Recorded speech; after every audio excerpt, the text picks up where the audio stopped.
I pledge allegiance to the flag of the United States of America and to the republic for which it stands, one nation, under God, indivisible, with liberty and justice for all.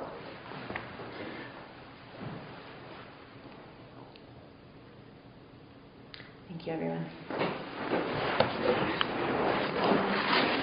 Just so everyone remembers, the meeting is recorded. We do have an executive session. I guess we'll call that at the end.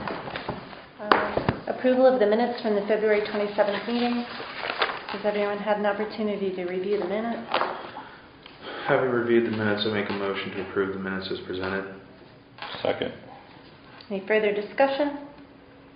All in favor, please say aye. Aye. Aye. Aye. Motion carries. We'll move on to the sheriff, part-time sheriff's deputy. We're being requested to approve effective date March 14th, Joshua Fedorowski at a salary rate of $21.87 an hour. This would be a part-time position in the union. Based upon 999 hours per year, wages would be $21,848.13. FICA and benefits package would be $1,671.38. Total wages and benefit package would be $23,519.51. The sheriff's here with us today. Sheriff, can you give us an update on why you're asking for this? Yes, this is part of the school resource officer. My intentions are to bring him on as the primary, looking at the hours and the money that the school district has allocated. It would be roughly 770 hours per year, because the school year is broken down into separate. And he has his Act 120, he has his number, and he works part-time for King Borough Police Department. He's just starting there, and he was the honor graduate of his class at the academy. He was what they call the captain. He was basically the leader, his class leader. Is that at Mercyhurst? Yes.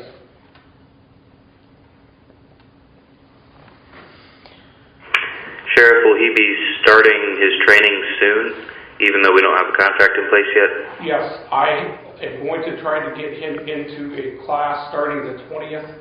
We'll run the 20th to the 24th in Mars, just north of Pittsburgh. That's this month?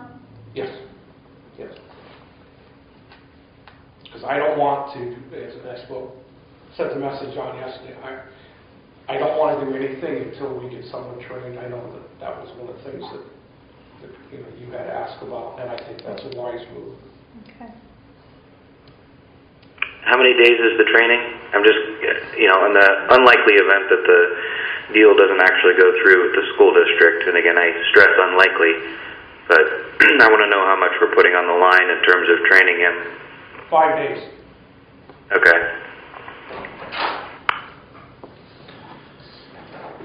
So, by my calculations, and I may be wrong, we would be adding, at the very least, an additional $5,000 in cost to the county. As you know, if they're just covering, if the school district's just going to be covering 770 hours, that would leave 229, which even if you multiply it by 22, that's over 5,000. Jeff, that's not. You don't have to use him up to 999 hours. Right. Okay, so is the idea then that they're only going to be used as the resource officer and that's it? Primarily. There may be times when we use him for other things, during the summer, but we have to be careful with his hours. The 999 hours, Commissioner Eggleston, is the retirement limit. Before, if they hit 1,000 hours, then we have to go back, take their gross pay, and they have to pay into retirement. Okay. So the 999 hours is just before they have to go into retirement. So am I to understand then, if you hire him, he will be made aware that this is primarily for the school resource officer. I've already made him aware of that, yes. Okay. So he's comfortable knowing that he may only work 770 hours. Okay. All right. So just for clarity, this isn't going to add anything to the budget then? Now, there's money in, Well, it will increase expenditures, but there will be a revenue offset. Well, that's what I'm saying is that there's no expenses beyond what we're paying for the... Yeah, the number, excuse me, fiscal office pulled together a very comprehensive list of all the expenses that go into having a deputy, even down, I believe, to ideally dry cleaning of their uniforms and everything. And so we know what that number is, at what point we break even. And we don't want to make money necessarily off of the school district, but we do want to be realistic that the cost of having the SRO is more than just the salary or the wages, but includes everything from, insurances and allocations towards uniforms and, tasers, etc. So we've calculated all of that, and the idea would be that, assuming the school district is willing, pay the rate that we're requesting, that we will break even. and I think that number was $33.98. Yeah, the initial number was, I think when we ran it again, it came closer to 35, but still, yes. Which includes health insurance, Yep. and I envision which this is a non-benefit. Mhm. Oh, yeah, right. Okay. So that still gives us some flexibility. Yeah. Yeah, as long as that's clear. That's all I was asking. All right. Any further discussion? I don't think we have a motion yet, do we? Oh, do we have a motion? I would move to hire Joshua Fredorowski at a rate of $21.87 an hour for the part-time union position of sheriff's deputy. I'll second that. Anything further? Okay. All in favor, please state aye. Aye. Aye. Motion carries. Thank you, Sheriff. Thank you. Y'all have a good day. You too. I do not have the information in regard to the next item on the agenda. Thank you, Pam. Neither do I.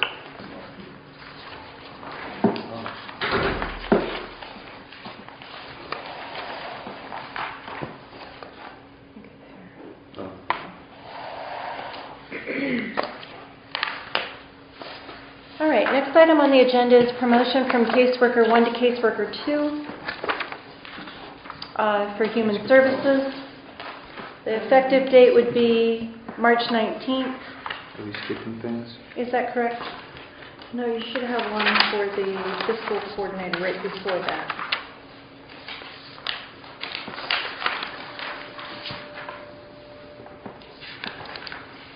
It's not on the agenda. Sorry. Okay, Treasurer's Office, part-time fiscal coordinator. Do you have that, Ben? I do not, no. I didn't either. A revised salary Yes. form? It wasn't a revised one that Pam sent out after the original. Oh. I must have printed the wrong one. Sorry, I'll pull it up. So it says, we are requesting the approval to hire a part-time fiscal coordinator in the treasurer's office at a rate of pay of $10.98 per hour based upon 999 hours per year. The wages would be $10,969.02. The FICA benefits would be $839.13 for a total wage and benefit of $11,808.15. All right. Part-time and it's union. And I have it now, by the way. I have the right version. okay, thank you. And Denny's here. Mr. Musgard, would you like to give us your reason? Yeah, actually, I did not request up to 999 hours. Based on the budget line item I have, I've calculated it would come out to about 9 to 10 weeks of coverage at 37 and a half hours from what I can estimate. And so what I looked at is our peak time I would need the person would be 3 weeks in June, 4 weeks in July. That'd be 7 weeks out of the 9.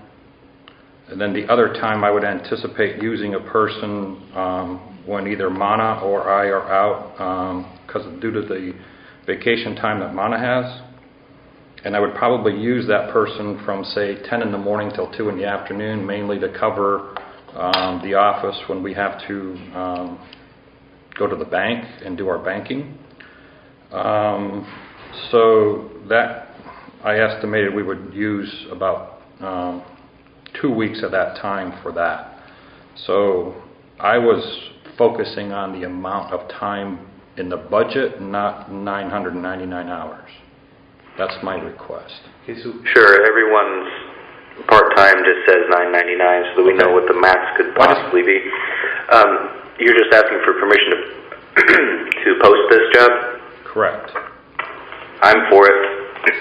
so how many hours again did you figure total?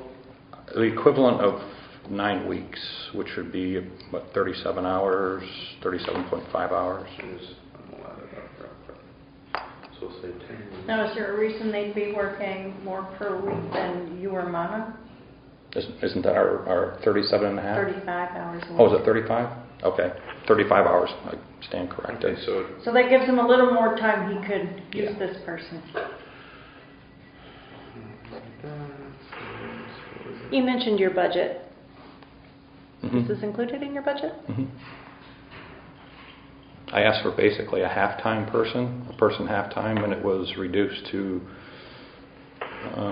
roughly about $3,500 to $4,000, roughly somewhere in there. So technically, if that's the case, this would fit under that, because it would end up around a little less than 4,000. So you're sure this is something that was budgeted? Mm-hmm. Oh, I don't recall that. I don't either, but. Do you recall that? No, I don't. So there's a line item in the budget for basically for the dough processing, Mm-hmm. and also it's a line item wages. Mm-hmm. That's a separate line item from my line item for wages and Mana's line item for wages. And when I requested a person half-time, Mm-hmm. and I think the total that I requested, for both of those was around 13,000, and it was cut down to, I can't remember the exact number. I think it was 7,000 roughly. I'm trying to remember the numbers right now. So that's why my focus is that what I'm trying to do is say if I have X amount of dollars, how much time could I use that person, and how would I use them, and when would I need them?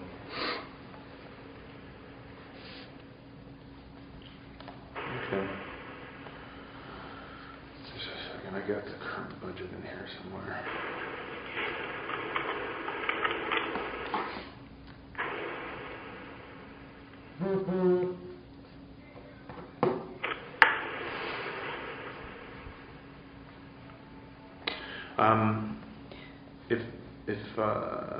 Could I have a motion to maybe move on this? Yeah, I'll make a motion to approve the hiring of this person with the understanding that it's. As a point of order, do we normally move and vote in order to post a position? Not usually, not to post it. Well, I think that we should make the decision as to whether, why post it if we're not gonna, if it's not gonna sink or swim, or if it's. If it's Whatever. a new position, I know. if it's a new position in the past, the salary board is always approved. Yeah. Okay. So it Right. would still It's have an to unfilled come position. back once a person Right. is chosen. I would like to have that motion. I'll make a motion. Okay, fine. I'll second. Further discussion. I would like to make sure that in that motion it's, I don't know if he can clarify his motion, but that we'll confirm that, that actually is in the budget. There's a line item in regard to that. Yeah, I'm willing to clarify the motion to state that that as long as it functions within the budget, that it be approved. I think that's assumed, but I don't really have a problem with it, so Well, Second. let's put it this way, if it wasn't, then it's just something that we would bring back to the table and then have a discussion about that, because we'd need to make a budget amendment then. So if it's there, then fine, then that's part of the budget, let's do it. Again, based on the amount that's in the budget is how I guess trim the time frame down to fit. Okay. Hearing any more questions? Hearing none. All in favor, please state aye. Aye. Motion carries.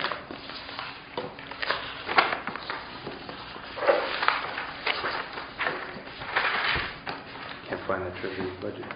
All right, we'll move on to human services. Promotion from 740. caseworker 1 to caseworker 2. This is for Tabitha Spalding, and she's completed her core trainings, and she's completed her training to meet the needs for caseworker 2, so we're requesting that she be promoted to that position. And just as a point, this is the caseworker that worked with the family that wanted to be closed, but she kept on engaging them, Okay. and they were okay with the way we did it. So, I mean, for a brand new caseworker, She's doing an outstanding job. yeah. That's good. Good to hear. All right, so I'll read the particulars on this. The date this would become effective would be March 19th for Tabitha Spalding. Her salary is $29,621 at $15.19 an hour. This would be full-time with benefits. She would be moving from Children and Youth General Protective Services Caseworker 1 to Children and Youth General Protective Services Caseworker 2. Proposed salary would be $29,621 plus her benefit package of $15,403 for a grand total of $45,024. The proposed allocation would be 100% children and youth, 48% is federal dollars of $21,612. 40% is state dollars, $18,010, and 12% would be the county's responsibility at $5,403. Total additional county dollars by moving her from caseworker 1 to caseworker 2 would be $377. Do I have a motion to promote Tabitha Spalding to caseworker 2? I'll make the motion. Second. Any further discussion? All in favor, please say aye. Aye. Motion carries. Thank you, Mary. Cindy, you need to sign that at the bottom for Mary, please. When we were doing the corrections, one of the things that the non-civil service, our merit base, requested that the chair sign our promotions and salary boards. All right. So I just wanted to, updating things to get that in there. Here you go. Thank you. All right, we'll move into our executive session. Apologies, I wasn't able to get here earlier. That's okay.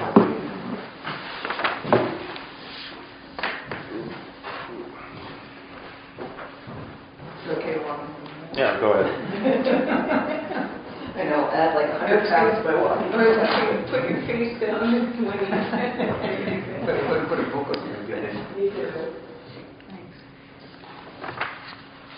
I didn't ask for a specific amount. I recognize that that's an issue because John is not my employee. John is a county employee. However, the problem is that he can't get compensated by a 1099 anymore with the new IRS rules. So he's assuming, he and Nick Millardo are assuming as it's done in many other counties, they're going to be the first line for mental health, for advocacy for 302s, 303s, well, I think 303s and 304s, which are involuntary commitments. We're in an executive session. I'll come get you in a minute. And 305s. 304s, 305s, 303s. 303s are commitments for up to 20 days, 304s are up to 90 days, and 305s are up to 6 months, just so you have an idea for people who need mental health services and are housed either at the state hospital or at our local Warren General Hospital. The change is being made primarily because there's 2 people available. Mr. Estes was in a position where he couldn't flex his time as well, being one person, and John generously agreed because, again, in most counties, this duty was assumed by the public defender, but the history was in the 80s, at some point, the public defender did not want the duties, and they became my duties when I was hearing officer. I'm just moving it back at this point, and John, I think you have a better idea in terms of pay if you want to do something to get some idea. Thanks, Judge. Yeah, by statute, individual is, if they're subject to an involuntary mental health commitment by statute, they have to be provided with a lawyer at no expense. And as Judge Guerra said, traditionally that falls on the shoulders of the public defender's office.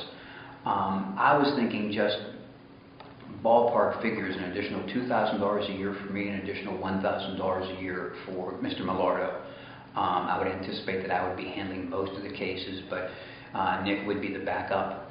And again, these cases take place out at Warren General Hospital, where they are mostly 303 commitments, that mean up to 20 days, or Warren General Hospital, where they're anywhere from 20 days, or Warren State, Warren State, where they're anywhere from 90 days to 180 days.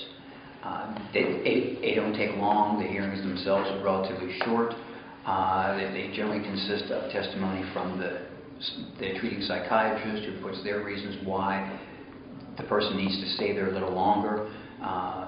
Majority of the time, because they're in voluntary commitment, the patient believes that they're ready to go home now. So the hearings themselves take maybe 15, 20 minutes each. Usually they're done in bulk. It's my understanding that at Warren State Hospital, they assign a particular day every month to handle all the Warren County cases. So in terms of time, Nick and I would be able to do it. We just think that some compensation would be nice, since we now have these added duties and added trips up to the state hospital and over to Warren General. So are you dealing with any of these now? You're dealing with some of them, right? I'm dealing with some of them. Like I said, since I can no longer submit a bill to be 1099, I'm just doing them for free now. I did one this morning. Just because there's a need, just because these doctors need these things to happen right away. They're not something that can wait. There's time constraints, and these doctors want to get on to treating patients. They don't want to be tied up in administrative paperwork. So usually when they call me, I drop whatever I'm doing and go over there. And again, they take 10 minutes. For a 303, it's a 72-hour time frame. You have to have the hearing. So it has to be held quickly, and it has to be done and disposed of. There's a little more time, just about 20 days on the 305s. Right. That's the longest. But not much. So once they get in, that's when the clock starts. So if they're on a 302 hearing, they were brought in over the weekend by the police because they were acting in a manner dangerous to themselves or others. That clock starts at 11 o'clock at night when the police bring them in. So come Monday morning, they're pushing it. Yeah, they can be released if there is no involuntary commitment. So that's the concern. And if somebody really needs the help. I think the request is reasonable. I just wanted to explain why we were doing it primarily. And with the 1099 issue, we're addressing that on a state issue, as a state issue as well. But until that is resolved, it appears that this would be one of those issues again, that we could not be paid in both the 1099 and NIL.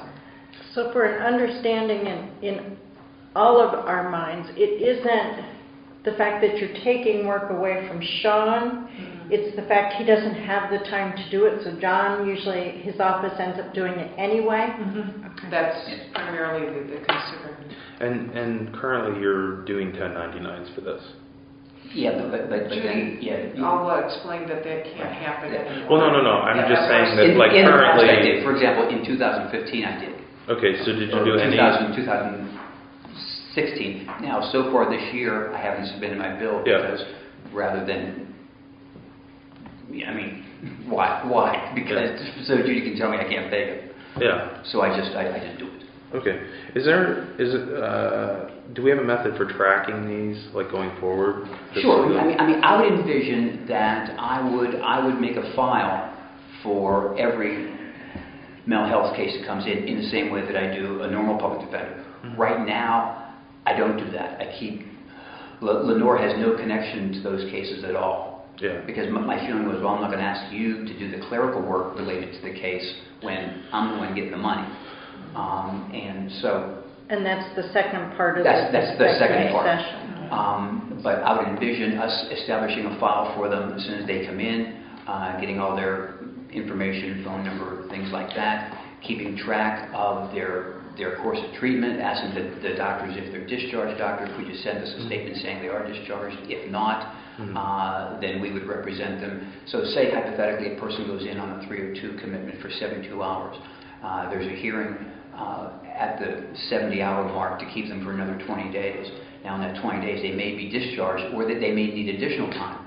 So, if I set up a file at the 302 point, then I always have a spot. And I can say, well, remember back 2 weeks ago when we did this, and I have a file to establish that. And that's where the second component of it is to give Lenore more money because she would have additional duties absent or different than the duties that she has now. The statistical analysis here is under the assumption that Sean did most of the cases, but I know that John did several last year. The best figures would have come from Annie Thomas, who was the court hearing officer and who did all of the proceedings. I think she had Liz Ferranti as her backup. She had her a couple of times, but I was trying to come up with at least a number to work with, and I think John is probably in a better position on that to address it. Well, according to the number that he's proposing, it would be somewhere between 40 and 43, 44 cases, which, if you look at this, you're going between 32 and 48, so, that's a range. Pretty close. Yeah. My thing is just, these would be statistics that, once we start doing, monthly meetings, that would be reported on. Yes, the number, yes. Just even the number that are being done so that we can understand. Yeah, and in the same way, I'm working with Bill Gallagher to get a case management system. These will be included in that. So when there's an inquiry as to how many cases the public defender office has, that is to be included in that block of cases where it isn't now. Yeah. And I would suspect that these cases really probably, in terms of tracking and in terms of statistical analysis, probably fall through the cracks because I don't keep tracks of the ones that I do. I'm sure Sean does, but I would suspect that in Sean's primary role as the family court hearing officer, no one ever asked him how many mental health cases he has. Unfortunately, yes, we do. Okay. We keep track of that because I keep track of his time, and that's reported to our court administrator. So I do. Good. And that's all done through Wayland. Actually, Lindbergh does the counting on that. So. But he would only be counting the cases that were actually where Sean was able to represent, and that was the concern. I know the numbers may be low because you did some of the representation. So to move forward on this, we would need two proposals basically to be brought to the salary board, correct? Yes. Which would be, one would be for you and then the other one would be for Nicholas. Yes, and then a third for Lenore. And we can talk Well, about that now if you like. Well, that was the second email, right? Right. Yeah, let's go into that. Okay. So you're requesting a pay increase to Lenore Yes. with these additional duties that Yes. you just explained. Yes. Because one of the things is, these people, they're, in a state hospital, they're in a living hell, but they do have access to a phone, and they do like to call, like 40 or 50 times a day like to call, and I'm certain that her phone intake increase, in addition to the paperwork, establishing files, setting up new files, setting up new tracking systems, she's going to be answering people's phone calls that want to, talk about the case, or they want to file an appeal, or they want to do any number of things. So her duties, her tasks are going to be increased as well. So, How many hours a week does Lenore work? She's full-time. I think it's 35. And I didn't have one of those forms. I know Mary had one of those forms, and I was very impressed with that, but I've never been to the salary board before, so I don't know what. I did not work one up for Lenore because I would have to talk to the Right.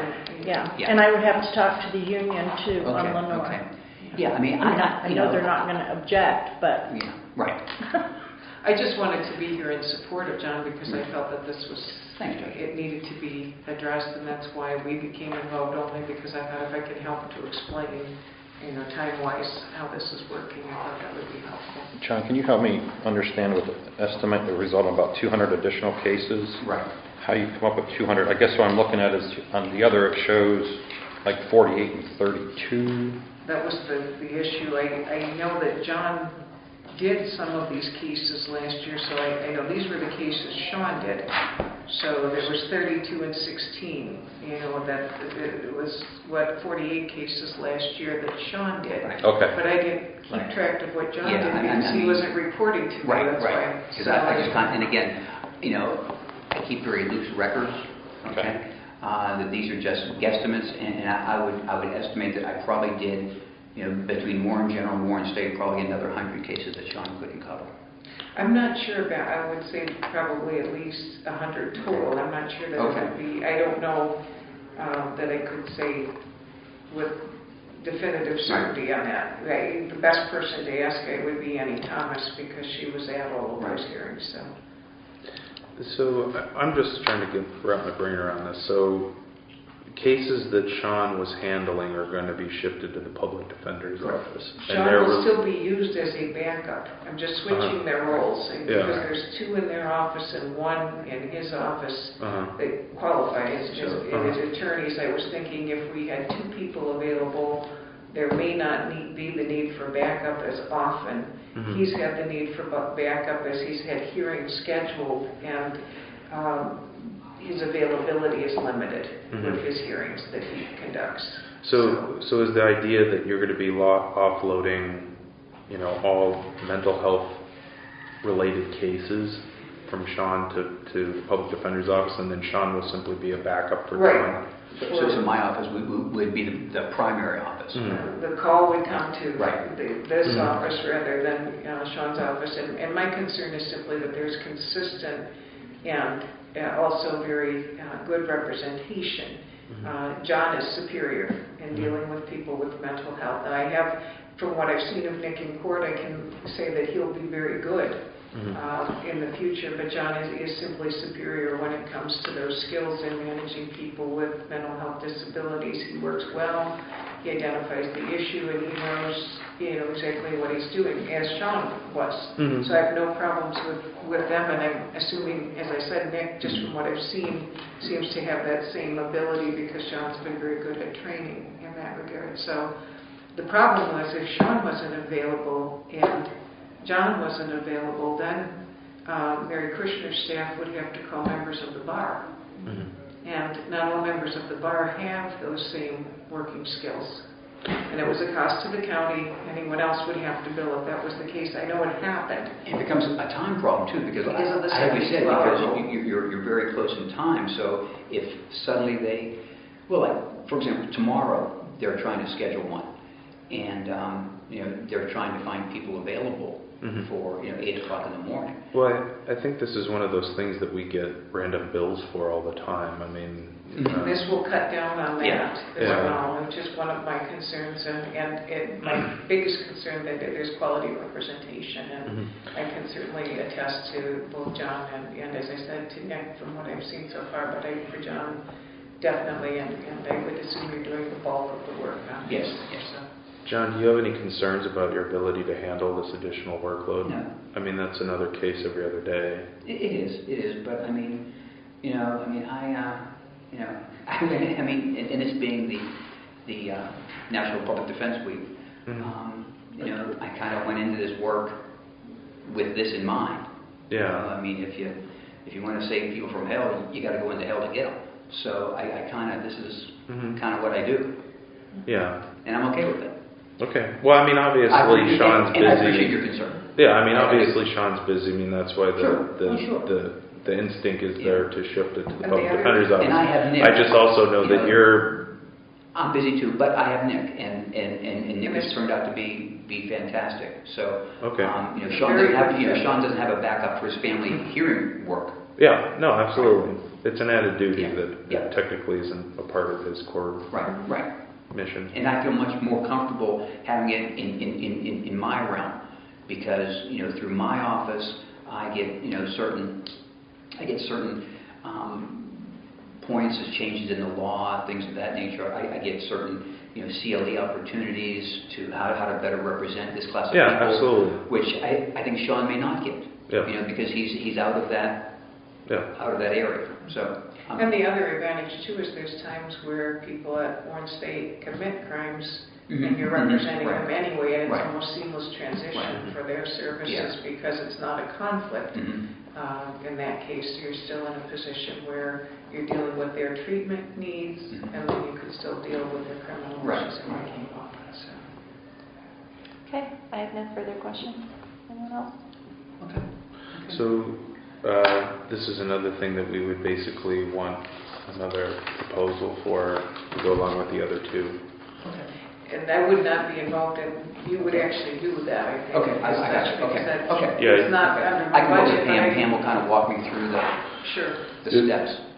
Yeah, 'cause we'll probably do that in the next salary board meeting, which would be 2 weeks from today. Okay. And that would give me also time then to talk to the union on Lenore's position. When do you foresee the official Once, transition? well, as soon as you're paid, as soon as you're compensated, I would think that, I appreciate that it makes it tough right now. Yeah. But if you wanted a retroactive date to be paid for the cases you've done, I don't have any objection to that. Yeah, that's just, I have a question. Because you're not being compensated and that's not fair. Related, I have a question more related to the budget, but will there be dollars shifted from family court to cover this? I can't. There's not a... That's what I had asked the judge, is part of the reason for doing this is Sean has got so many other cases that he's not handling this.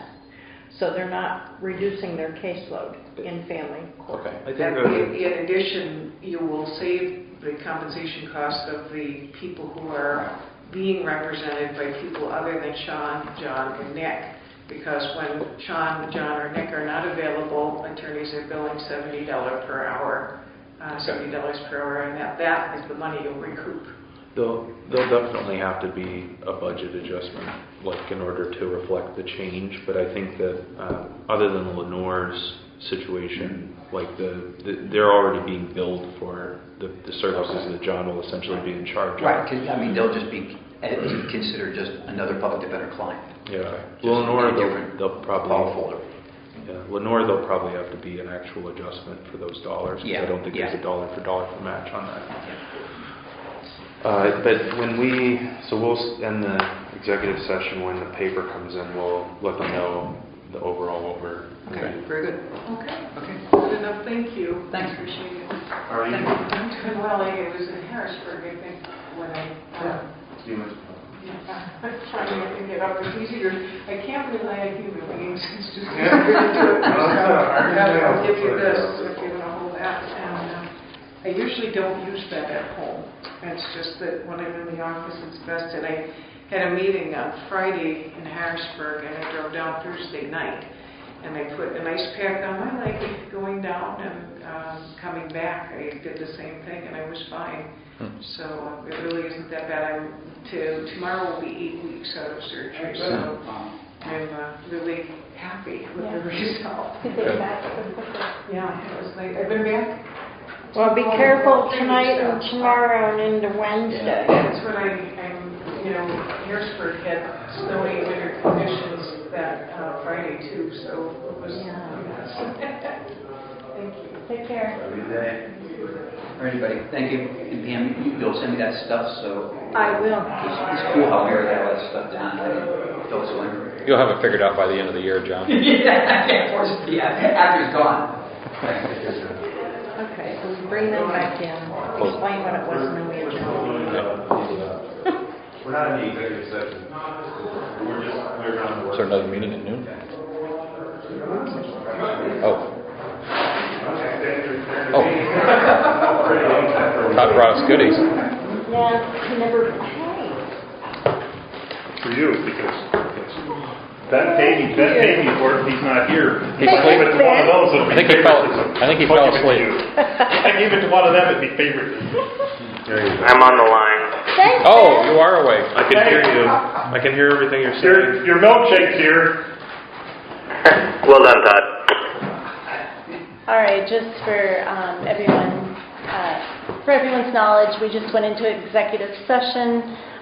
We heard how the court system is in need of shifting the duties of Sean Estes and some of the duties that he performs to our public defender. And so we will be looking at this at the next salary board meeting in order to make those adjustments. Yeah, currently Sean Estes handles a number of mental health cases that have to do with people being involuntarily, what's the term? Committed. And basically that's something that isn't normally done through the family hearing office. It's done through the public defender's office. So that's a proposal that they brought. And they'll have some that they'll have for the next salary board. All right, and the next meeting of the salary board will be Monday, March 27th at 11:30. Do I have a motion for adjournment? So moved. Second. Meeting adjourned. And we'll pick up with our work session next. Welcome.